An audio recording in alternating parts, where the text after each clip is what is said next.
In Jujutsu Kaisen, a lot of curse techniques are very strong and useful, and some others are quite the opposite. As promised, since you reached the like goal on my last video about the best curse techniques, here is the video about the worst curse techniques in my opinion. Some of the techniques on this list are simply not that useful, while some others can even be a problem for the user. If you enjoyed this video, don't forget to leave a like and subscribe. Let's get this video to 200 likes as well for the most underrated techniques. With all this out the way, let's get into it. For the first on the list, let's talk about Takaba. As I mentioned in the other video, it was very difficult to scale, so I couldn't really put him as one of the strongest, but I still had to mention him. But here I will explain why this technique is a double-edged sword. The comedian is one of the most unique techniques in the show. Basically, if Takaba thinks of anything that he finds funny, it automatically happens. So hypothetically, if he thought it was funny for Sukuna to die on the spot, it would immediately die. This could be a stretch, but this is the simplest way to put it. The problem here is that Takaba is not aware of this ability, meaning that he can't even decide or control what he finds funny to make it happen. There's also the fact that if on some day Takaba did not find anything funny, or if he thought that for example him or one of his friends' deaths would be funny, the technique could easily turn against them. And this is the reason why this technique is so difficult to scale, because it really makes no sense on the fact that it could be better than Gojo's technique and it could also be worse than Momo's technique. Speaking of Momo, she's the next on the list, because her ability is basically useless. While being able to fly on a broomstick could be useful, it becomes very underwhelming when you find yourself in a world where people are able to fly,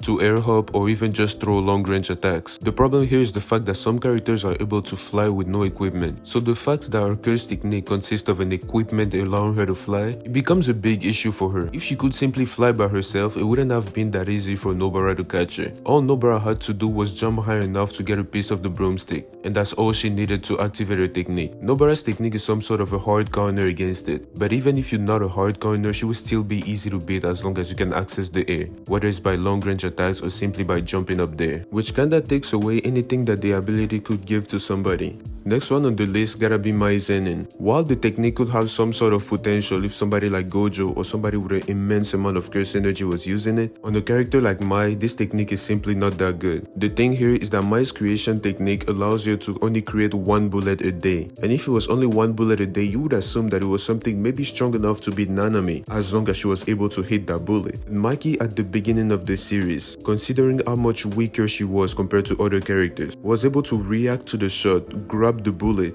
and all it left was a little mark in Maki's hands. It's like imagine Kashimo's single-use curse technique. Imagine it didn't do enough damage to beat Yuji. Even if the bullet was strong enough to one-shot some strong opponents, it would still be pretty low on the list for the simple fact that she only has access to one, meaning that all you would have to do is dodge the bullet and then she's done for the rest of the fight. But there is an even bigger problem, the fact that the bullet doesn't even deal enough damage. Mai's ability was simply not good for her condition. The next worst ability will be Hakari's on a regular person. While Hakari is a good gambler, is always able to get the best out of his domain and curse technique. Just like a regular person with a gambling addiction will simply lose and get indebted, this ability will simply not help the user. But I already mentioned that with the best curse techniques on the simple fact that Hakari makes it one of the best, so I won't expand too much on this in here. The next one on the list is Noritoshi Kamo's blood manipulation. While blood manipulation is far from being a bad technique, it isn't strong enough if you do not have enough blood to use. Of course, it dealt a lot of damage earlier in the series to a character like Hanami,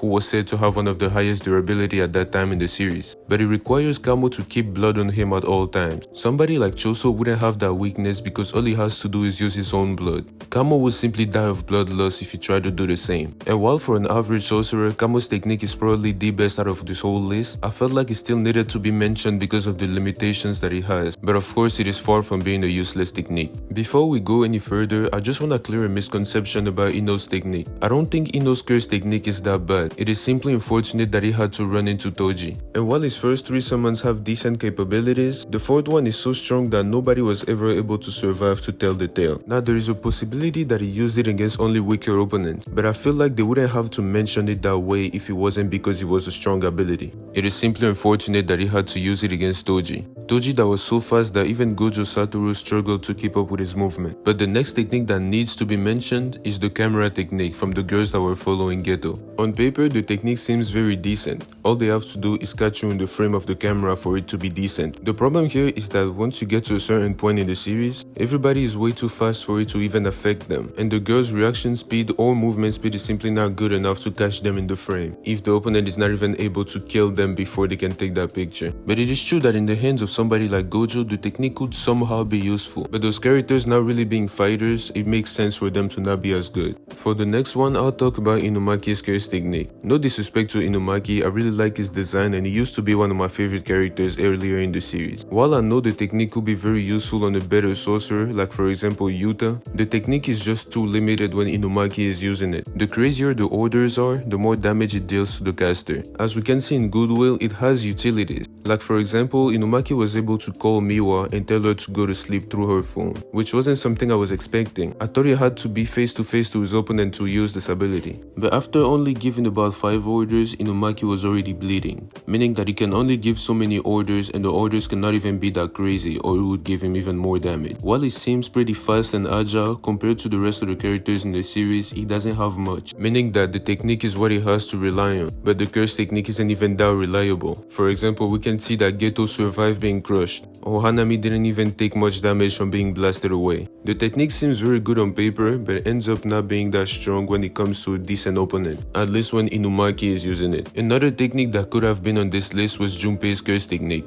Junpei's poison and Shikigami are not that good, but in his defense it just became a Jujutsu sorcerer, meaning that all we seen from him was the basic things. We didn't get to see him expand on his potential and we don't know how far that poison can get, or even how fast the Shikigami can get, which is the reason why I'm not really willing to put him on this list. Another bad technique will be Haruta's miracles. Basically all they can do is delay the inevitable. If you're supposed to die or be beaten, you will be beaten, and he could even save you just to cause you to take more damage than you took before. It isn't very useful aside from giving some sort of luck to the user, but that is where it's tough because that luck isn't even going to save your life in the worst situation. For example, Haruta thought he was so lucky after being saved by Sukuna, to right after be killed by him. Another technique that could be on this list is Utahime's technique, but I wouldn't include it because we don't know enough about it. But if the only use is to increase the curse energy output, that would mean that the ability isn't even that good if she's fighting by herself. But I'm not going to put it on this list for the simple fact that I don't think we know everything about it. So that is about it for this list. I know it was shorter than the one about the best techniques, but that is because it is kind of difficult for me to not find the use to a certain technique, which is why I hesitated to put Kamo's or Inumaki's technique on the list. But I felt like they could have been mentioned, which is why I did it. If you enjoyed this video, don't forget to leave a like. Get this video to 200 likes for the most underrated curse techniques in the series in my opinion.